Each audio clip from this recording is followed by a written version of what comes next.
आता आपल्या आवडत्या मालिकेचे संपूर्ण भाग मालिका प्रसारित झाल्यानंतर लगेचच पाहू शकता फक्त सन नेक्स्ट वर. भारतातील प्रेक्षकांसाठी मोफत सेवा.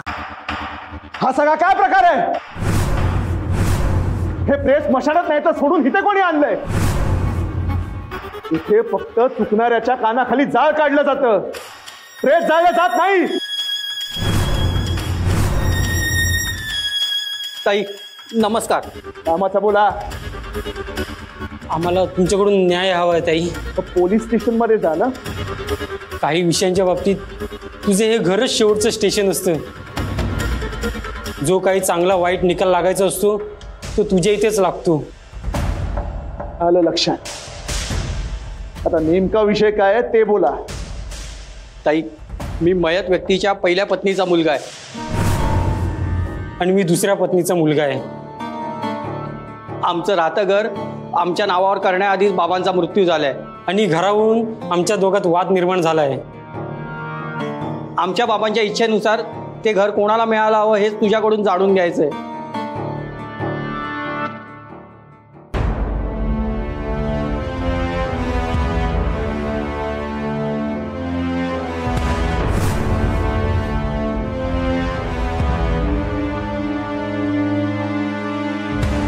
मामा, ॲज अ कार्यकर्ता इथं काय चाललंय ते कळत नाहीये. फक्त त्याच गोष्टी घडून राहतात ज्या आपल्या कळण्याच्या पलीकडच्या असतात. तुला सांगितलेला एकच मंत्र कायम लक्षात ठेव. कोणता? जो आत्मा दुखी तो होतो सुखी जेव्हा त्याच्या समोर येते साक्षात चंद्रमुखी.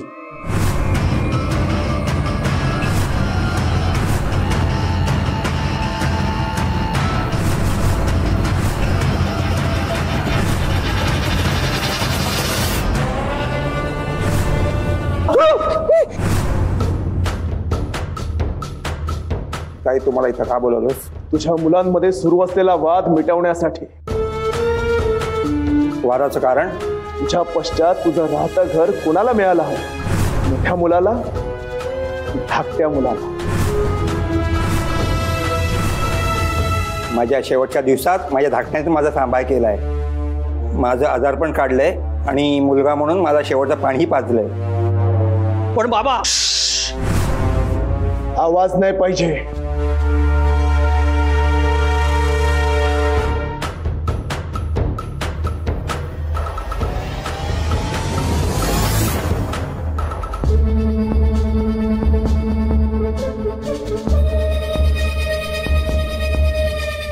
निकाल लागलेला आहे.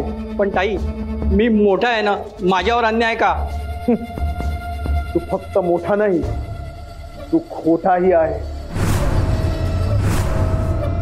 अरे बाप जिवंत असेपर्यंत सादरताला विचारलंही नाहीस आणि आता त्याचं घर तुला पाहिजे.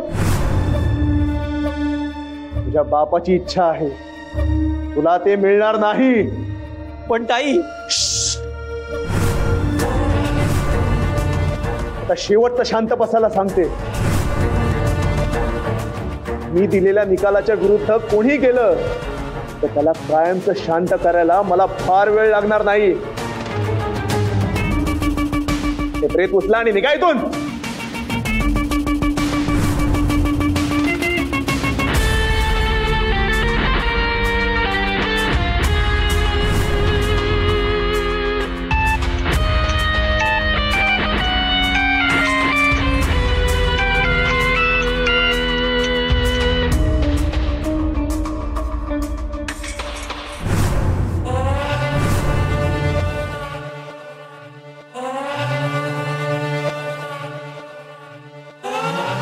पाच वर्ष झाली तुम्हाला मूल झालं ना, बरोबर ना? पण या वर्षी तुम्हाला नक्कीच मूल होणार. हा बोला का? हॅलो, कुठे आहात दादा? चंद्रमुखीच्या घरी आहे ना. पोचलात? तू पण का? तुला एवढं पण कळत नाही का? आता तिच्या घरी आहे म्हटल्यावर पोचूनच राहिलो ना. अरे मी तुमच्या काळजीपोटी विचारून राहिले ना. काळजीपोटी म्हणे? आता काळजीपोटी विचारताना सुद्धा लॉजिक सोडायचं नसतं ना. हा का? आधी तिथं जे काय चाललंय ना ते पाहून आमचं डोकं बनवायला लागलंय आणि त्यात तू जर असं बोलायला लागली तर मग? एवढं असं तिकडे काय चालून राहिलं? इकडे ही चंद्रमुखी मेलेल्या मुर्द्याला जिवंत करून राहिली ना. काय? तू नुसतं ऐकून एवढं दचकून राहिली, आम्ही तर प्रत्यक्ष डोळ्यांनी बघितलं. मग आमची अवस्था कशी झाली असेल याचा विचार करून बघ ना.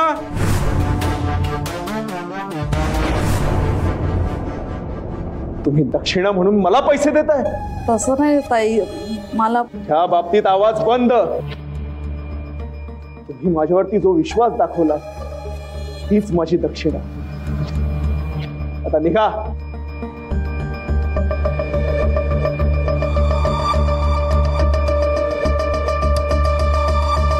तुम्ही मला भेटायला आला आहात की फोनवर बोलायला आला आहात? काय रे? मामा मामा बोलवतात त्या, चला लवकर. हो हो अक्का, मला आता फोन ठेवावा लागेल. बरोबर, ठेव फोन आणि तिथे काय होतंय ना ते कळव मला. हो हो.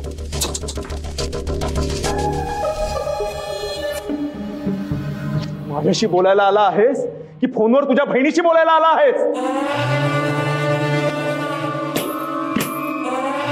कुठे आहात? पोचलात ना? तुमच्या काळजीपोटीच तुम्हाला विचारून राहिले ना? अशीच विचारत होती ना फोनवर. आता तुम्हाला जे काही विचारायचं आहे ते तुम्हीच मला विचारणार आहात की ते पण मलाच तुम्हाला सांगावं लागणार आहे? नाही नाही, मी सांगतो ना. सांगतो मी. आमच्या घरात एका लहान मुलीने देवीच्या रूपात प्रवेश केला. जेव्हापासून ती आमच्या घरात आली ना, आमचं जगणं हराम झालं. सगळ्यांची झोप उडवली तिने. हो, तिचा कसा बंदोबस्त करायचा तेच कळेना ना आम्हाला. म्हणजे आम्हाला दुसरा मार्ग काही सापडत नव्हता, म्हणून मामा मोठ्या अपेक्षेने तुमच्याकडे घेऊन आलेत.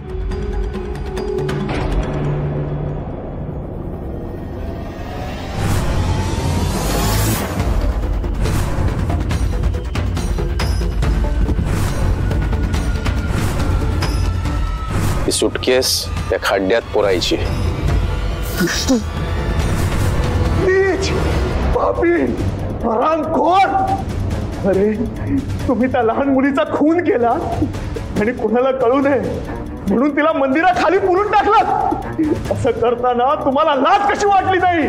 नाही नाही, म्हणजे माझा तो भाचा आहे हो, त्याने रागाच्या भरात. त्याचं नशीब चांगलं आहे म्हणून तो तुमच्या बरोबर आज आलेला नाही, नाहीतर त्याचा मुर्दा पाडायला मी मागे पुढे बघितलं नसतं. त्या हरामखोराची पार खांडोळी करून टाकली असती. नाही हो, लेकरू आहे ते. अहो, त्याने अजून चांगल्या वाईटाची जाणच नाही ना. माफ करा, एकदा माफ करा त्याला. हवं तर मी माफी मागतो ना त्याची होती ना. पण आम्हाला वाचवावं, त्या देवीपासून आम्हाला वाचवा, तिच्या तावडीतून सोडवा आम्हाला. हो, आम्हाला तुम्हीच वाचू शकता. या एकाच विश्वासाने आज आम्ही तुमच्या दारात आलोय ना. तुम्ही विश्वास ठेवून आलाय म्हणून अजूनपर्यंत जिवंत आहात. नाहीतर त्या देवीच्या आधी मीच तुमचा निकाल लावला असता. तुम्ही त्या मुलीला मारलं, गाभारातच तिला पुरलं म्हणून देवी तुमच्यावर चिडली आहे. मला चांगला धडा शिकवायचा म्हणून ती तुमच्या घरात येऊन राहते.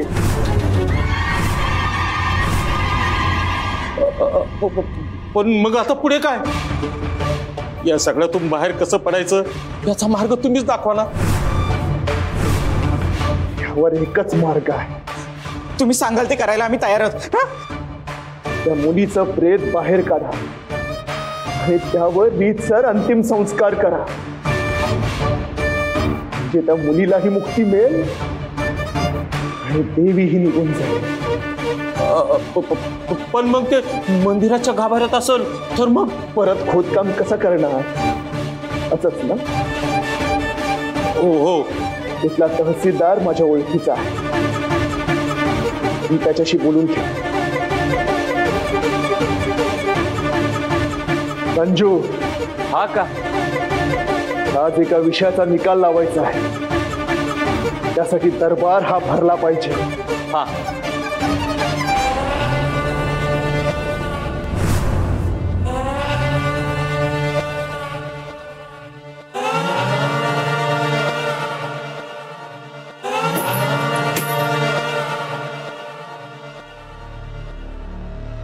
हॅलो, ताईंना बोलायचं तुमच्याशी. अक्का, फोनवर आहे तहसीलदार साहेब. हॅलो. नमस्कार ताई. आशीर्वाद आहेत. आज तुम्हाला माझ्यासारखीची आठवण कशी काय झाली? देवीपुरीच्या देवराईत नुकतंच आदिशक्तीचं एक मंदिर बांधण्यात आलंय. हो, कल्पना आहे मला. तिथल्याच एका प्रतिष्ठित माणसाने ते गावकऱ्यांसाठी बांधले आहे. तू त्याला प्रतिष्ठित म्हणतोय, इथे तुझं चुकतंय. अतिशय फडतूस माणूस आहे तो. बरं ऐक, त्या मंदिरासंदर्भात माझं एक काम आहे. बोला ना. मी म्हणते म्हणून तू ते मंदिर तिथून ताबडतोब हलवायचं आहे. ठीक आहे, काम होऊन जाईल. पण लोकांच्या श्रद्धेचा आणि त्यांच्या भावनांचा प्रश्न आहे. त्यांना कसं समजवणार? त्यांना सांगणार देवळाची जमीन ही सरकारी असून इथे आम्ही शाळा बांधणार आहे. जेव्हा शाळा बांधणार तेव्हाच त्यांना आधीपेक्षा सुंदर मंदिर बांधून देणार. तरी कोणी विरोध केलाच तर त्याचा शासकीय पद्धतीने बंदोबस्त केला जाईल. शाब्बास. मला तुझ्याकडून ह्याच उत्तराची अपेक्षा होती. पण ह्या कामात बेकायदेशीर गोष्टी जास्त आणि कायदेशीर गोष्टी कमी आहेत, बरोबर ना? त्यासाठी खर्चही तेवढाच येणार. खर्च तर येणारच ना. तू त्याची काळजी करू नकोस. त्या कामासाठी जेवढा पैसा लागणार तो मी तुला एका माणसाकडून वसूल करून देणार. आपलं बोलणं झाल्याप्रमाणे तू कामाला लाग. मी तुझ्या फोनची वाट बघते. होत आहे.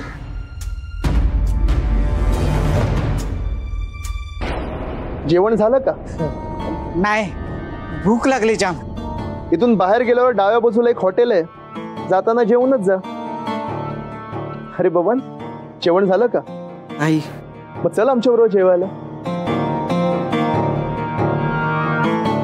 मी या माणसाला जेवायला बोलवते आणि तुम्हाला बाहेर जाऊन जेवायला सांगते. त्याचं आश्चर्य वाटत असेल ना? हो. सोपं आहे.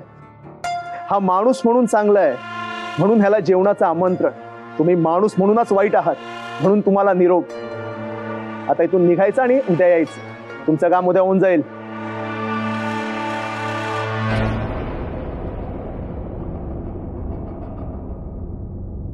नाही नाही, हे शक्य नाही. तुम्ही असं मंदिर तोडायला सांगूच कसं शकता हो? असं बोलून तुम्ही आमच्या भावना दुखावताय. अहो, आधी तुम्ही माझं ऐकून तर घ्या. हा आमच्या श्रद्धेचा प्रश्न आहे. या बाबतीत आम्ही तुमचं काहीच ऐकून घेणार नाही. मला तुमची श्रद्धाही जपायची आहे आणि गावाचा विकासही करायचा आहे. त्यामुळे आपल्याला काही गोष्टींच्या बाबतीत तडजोड ही करावीच लागणार आहे. नक्की तुम्हाला काय म्हणायचंय? इतके दिवस तुम्ही गावात शाळा व्हावी म्हणून पाठपुरावा करत होता. शेवटी तो अर्ज मान्य झाला. पण त्या शाळेचा आणि मंदिराचा काय संबंध आहे? शाळा बांधण्यासाठी जी जागा निवडली गेली आहे ना, त्यावर तुम्ही आधीच मंदिर बांधून ठेवलं आहे. हे जर त्यांना कळालं ना तर शाळेची मान्यता रद्द होईल. नवीन मान्यता मिळायला किती वेळ लागेल हे कोणी सांगू शकत नाही. आणि हे तुम्हाला चालेल का? नाही, अजिबात नाही. 5 वर्ष पाठपुरावा केल्यावर आत्ता कुठे शाळेला मान्यता मिळाली? गावात शाळा ही झालीच पाहिजे. तहसीलदार साहेब, आता यातून कसा मार्ग काढायचा ते तुम्हीच सांगा. तेच मी तुम्हाला मगापासून सांगायचा प्रयत्न करतोय. आपल्याकडे नदी किनारी एक जागा आहे. आपण हे मंदिर तिकडे शिफ्ट करू आणि मंदिराच्या जाग्यावर शाळा बांधू. हे एकदम बेस्ट आहे बघा. आता जंगलातून नदी किनारी जाणं हे जर देवीच्याच मनात असेल तर त्याला आपण तरी काय करणार? पण मंदिर इकडनं तिकडे हलवायचं म्हणजे नक्कीच खूप खर्च येणार. पण तुम्ही काळजी करू नका, मी आहे. डोनेशन कसं उभं करायचं ते मी तुम्हाला सांगतो. बाकी काय अडचण नाही ना? ठरलं मग. मंदिराच्या शिफ्टिंगसाठी लवकरच साहेब येतील. चला येतो मी.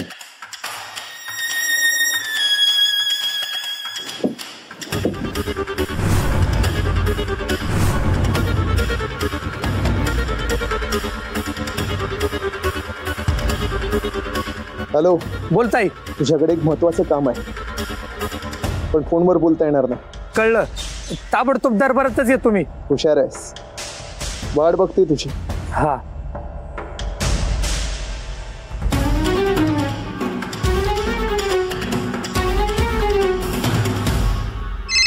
हक्का, तहसीलदार साहेबांचा फोन आहे.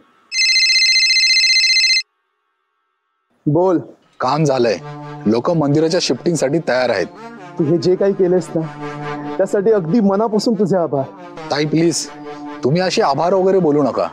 आज मी जो काही आहे ते मी तुमच्यामुळे आहे. योग्य वेळी तुम्ही मार्ग दाखवलाय म्हणून मी इथे येऊन पोहोचलो आहे. तू जिथे कुठे अडशील तिथे माझे आशीर्वाद नेहमीच तुझ्या पाठीशी असतील. एकदा येऊन दर्शन घेण्याची इच्छा होती. अरे मग माझ्या घरचे दरवाजे तुझ्यासाठी नेहमीच खुले आहेत की. वाट पाहते. धन्यवाद ताई. आशीर्वाद आहे.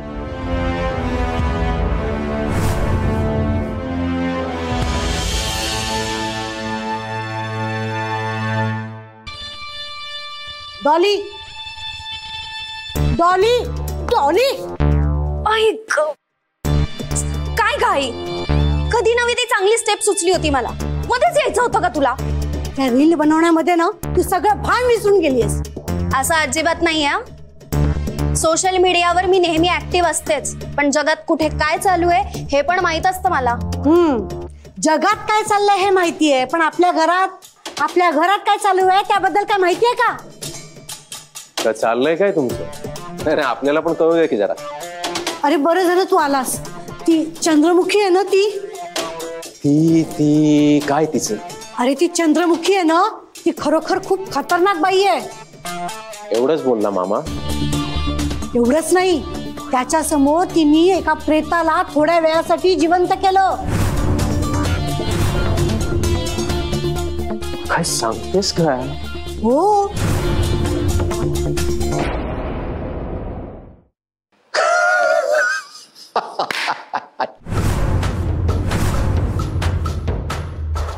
हसायला काय झालं? अरे हसू नको तर काय करू? मामाला किती वेळा सांगितलंय दारूचा ब्रँड एकच ठेव, सारखा सारखा बदलत जाऊ नको. सारखा सारखा तो ब्रँड चेंज करतो ना, म्हणून असे भास आभास व्हायला लागलेत त्याला. चंद्रमुखी म्हणजे तुला काय म्हणायचंय? मामा खोटं बोलतोय?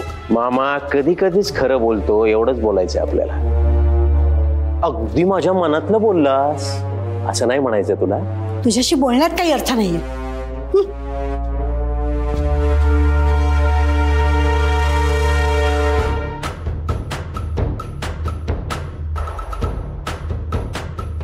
मामा मी काय म्हणतो, बॉसशी जरा बोलून घेऊया काय? अबे तू सैतानाचं नाव घेतलं आणि त्याचाच फोन येऊन राहिला बघ. हा बोल भांजे. काय मामा मोठ्या बाता मारत होतास ना, मी आव करीन त्याव करीन. मला जे जमलं नाही ते तू करून दाखवणार होतास ना. काय झालं रे बाप्पा? प्रिय मामा आणि ऍज अ कार्यकर्ता कोरोना, जिथे कुठे असाल ना तिकडनं ताबडतोब घरी या. मामा तू घरातून बाहेर पडल्यापासून तुझ्या बहिणीने अन्नाचा त्याग केलाय, काही खातच नाहीये ती. त्यामुळे लवकरात लवकर घरी निघून यावे ही नम्र विनंती. भांजे अबे मी कुठं हरवलं नाही की घरची वाट पण विसरलो नाही ना बाप्पा. उलट 90 न मारता मी आज स्वतःलाच सापडलोय असं वाटून राहिलं ना. भांजे तुला माहित नाही ती चंद्रमुखी कोण आहे? ते कोण आहे? कोण आहे? कोण चंद्रमुखी?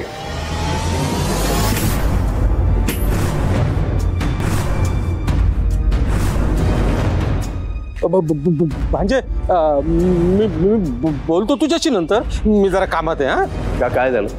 काय झालं काय?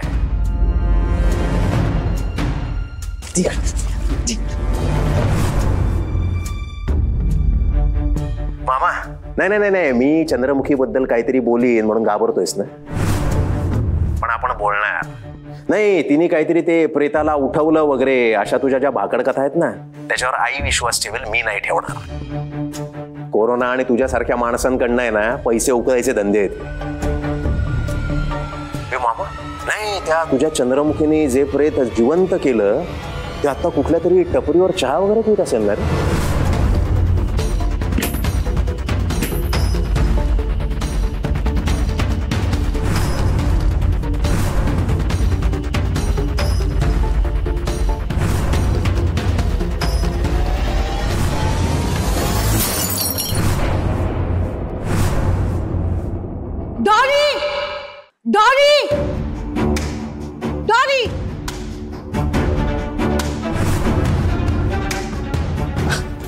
अगं आई काय झालं? फोटो, प्रिन्सचा फोटो पडला. फोटोच पडलाय ना, मग एवढं ओरडायला काय झालं तुला?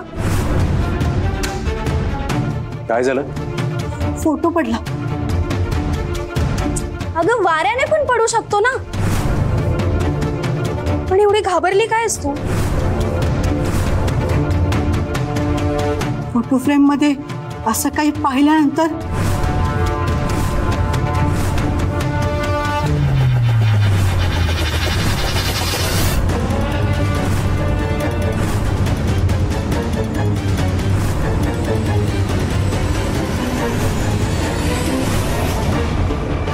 प्रिन्स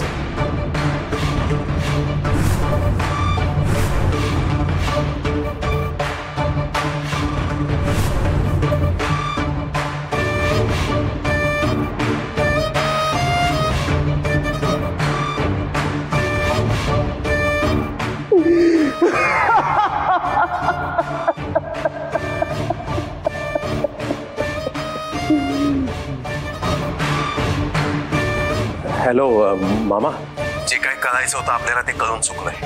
आपण एका चांगल्या माणसाला वाटेल तसं बोललोय, चुकलंय आपण. मामा, आपल्याला मनापासून त्यांची माफी मागायची.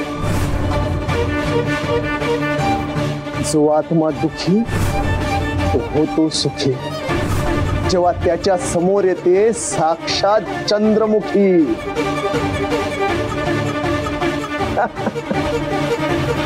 तुला तुझ्या चुकीची जाणीव झाली ना, झालं तर बघ. हो, आपल्याला पूर्ण विश्वास आहे तुमच्यावर. हा विश्वासच महत्वाचा आहे. तू जर माझ्यावर विश्वास ठेवत असशील तर मीही तुला विश्वास देतो. तुझ्या केसालाही धक्का लागू देणार नाही मी.